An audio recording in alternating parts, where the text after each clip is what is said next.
प्रशांत जैन साहब जुड़े हुए हैं। आप JSW एनर्जी के मैनेजिंग डायरेक्टर हैं। जैन साहब, दोबारा आपका स्वागत है।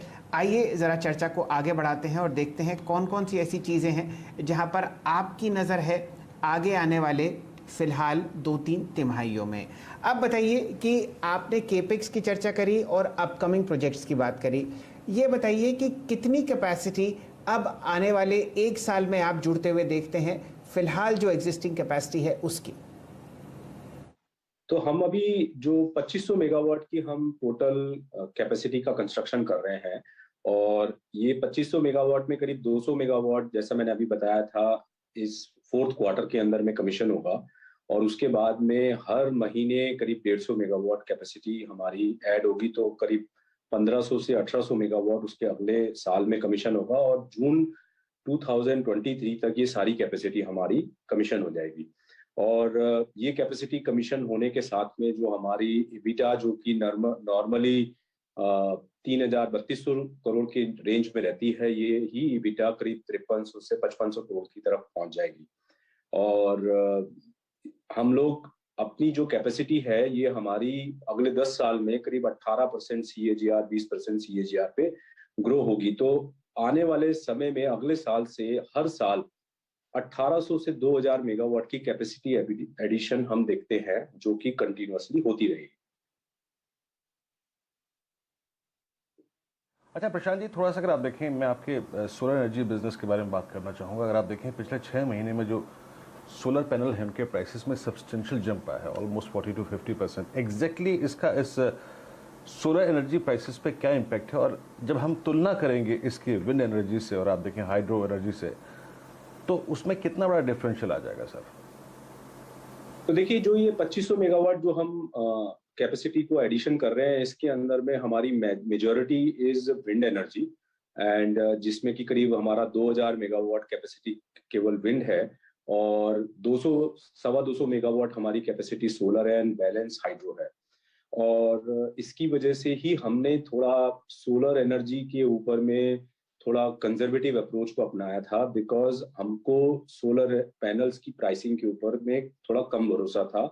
और क्योंकि अब गवर्नमेंट ऑफ इंडिया की पॉलिसीज के अंदर में काफी सर्टेनिटीज आ चुकी हैं कि government of India now interested है कि ये सब चीजें, इक्विपमेंट्स इंडिया में ही मैन्युफैक्चर हों। और जैसे कि आप देखते हैं कि जितने भी हाइड्रो के एंड विंड के जो इक्विपमेंट्स हैं पूरे कंट्री में ही बनते हैं, तो उसकी वजह से कोई प्राइसिंग के ऊपर में इम्पैक्ट नहीं आता है। बट अब सोलर के अंदर में भी जैसा आप देख रहे हैं, अदानी, रिलायंस, सभी टाटा, सभी लोग अपना एक्सपेंशन प्लान कर रहे हैं ये पैनल्स को बनाने में। तो 3 साल में हम देख रहे हैं कि काफी कैपेसिटी सोलर पैनल की हिंदुस्तान में अवेलेबल होगी। तो हम लोग तब थोड़ा एग्रेसिव रुख अपनाएंगे इन सोलर एनर्जी के मामले में, तब तक हमारा थोड़ा झुकाव विंड एंड हाइड्रो की तरफ रहेगा। तो इसकी वजह से हम पे थोड़ा सा इसका इम्पैक्ट नहीं है, बट यस, जो इंडस्ट्री में थोड़ा इसका इम्पैक्ट है। और आने वाले समय में मैं सोलर पावर के प्राइसेस में थोड़ा उछाल देख रहा हूँ कि आने वाली बिड्स में जो प्राइसेस हम डिस्कवर किए थे उनसे ज्यादा प्राइस आएगा। अच्छा, एक बात और बताइए जैन साहब, हम लोगों ने पिछले हफ्ते लगभग $10 बिलियन का एक्सपेंशन प्लान क्लीन और रिन्यूएबल एनर्जी में आता हुआ देखा है रिलायंस इंडस्ट्रीज़ की तरफ से। ये प्लान अगले 3 या 4 साल में आपको एग्जीक्यूट होता हुआ दिखेगा। जो एग्जिस्टिंग प्लेयर्स हैं जैसे आप हैं, और भी प्राइवेट सेक्टर स्पेस में आपको टाटा पावर, अदानी पावर दिखेगा। ये किस तरीके से रिलायंस इंडस्ट्रीज़ के एक्सपेंशन को देखते हैं? क्या यहाँ पर आपको दिखता है कि आगे आने वाले समय में कंपटीशन और बढ़ता हुआ दिखेगा, खासकर सोलर में और बैटरी में? और किस तरीके से आप जैसी कंपनीज अपनी रणनीति बदलेंगी? जितना मेरे को इसके बारे में अनुमान है, रिलायंस इज जो कि उनकी एंट्री है वो इक्विपमेंट मैन्युफैक्चरिंग में है, both solar panel as well as battery equipments में। जबकि हम लोग उन इक्विपमेंट्स को खरीद के उसको पावर बना के 25 साल के पीपीए में हम सेकी को, एनटीपीसी को और डिस्कॉम को बेचते हैं। तो जहां तक मेरा अनुमान है और जो मेरी अभी तक समझ है, उसके हिसाब से रिलायंस इज नॉट वो इस क्षेत्र में नहीं आ रहे हैं, वो इक्विपमेंट मैन्युफैक्चरिंग में आ रहे हैं और उस क्षेत्र में आ रहे हैं जिसमें टाटा पावर है, जो कि लोगों को सोलर पैनल बना के फार्मर्स को और आम आदमी को रूफटॉप पे लगाने के लिए बेचता है। तो उनकी एंट्री सोलर पैनल मैन्युफैक्चर करके और बैटरी के साथ में एज ए इन्वर्टर पैकेज घर घर में छत पे इजी ईएमआई स्कीम में लगाने की है। तो जहां तक कि हमारा ताल्लुक है, हम लोग तो इसको बहुत वेलकम मूव समझते हैं, क्योंकि रिलायंस के आने से और बाकी सब लोगों के कैपेसिटी एक्सपेंशन होने से हमें कम कीमत पे ये पैनल और बैटरी सिस्टम इंडिया में अवेलेबल होंगे, जो कि आज हमें चाइना से इंपोर्ट करने पड़ते हैं। और उससे अगर हमारे को लागत कम लगेगी तो हम सस्ती पावर बना के डिस्कॉम को दे पाएंगे। तो हमारा तो हम तो अपने आप को ऐसे इनके कस्टमर के रूप में देखते हैं।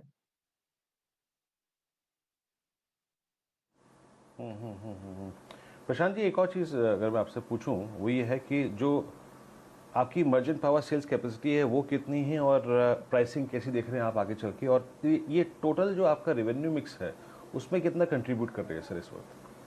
देखिए, हम लोग 4 साल पहले करीब 60% हमारी कैपेसिटी पीपीए से आती थी और 40% मर्चेंट से आती थी।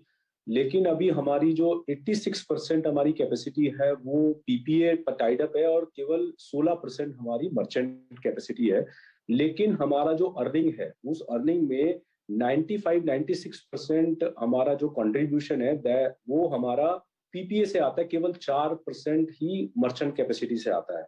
अभी मर्चेंट के प्राइसेस काफी नरम हैं और हम आने वाले समय में भी मर्चेंट प्राइसेस को नरम ही देखते हैं, बिकॉज इंडिया में अभी जो एडिशनल कैपेसिटी जो आ रही है वो सब PPA tied up renewable capacity आ रही है और जो कि मस्ट रन स्टेटस में रहेगी। तो थर्मल के जो पीएलएफ के ऊपर में कंटिन्यूअसली दबाव बना रहेगा और वो पावर सस्ते में ही बिकेगी। तो मर्चेंट प्राइसेस में हमें कोई ज्यादा उम्मीद नहीं है। बहुत अच्छी तेजी भी आई तो 3.5 से 4 रुपए के बीच में ही मर्चेंट प्राइसेस जाएंगे। पिछले पूरे साल का जो एवरेज है वो 2 रुपए 83 पैसे का रहा, जो कि उससे पहले वाले साल में 3 रुपए 8 पैसे का था। तो मर्चेंट के प्राइसेस में नरमी बरकरार रही।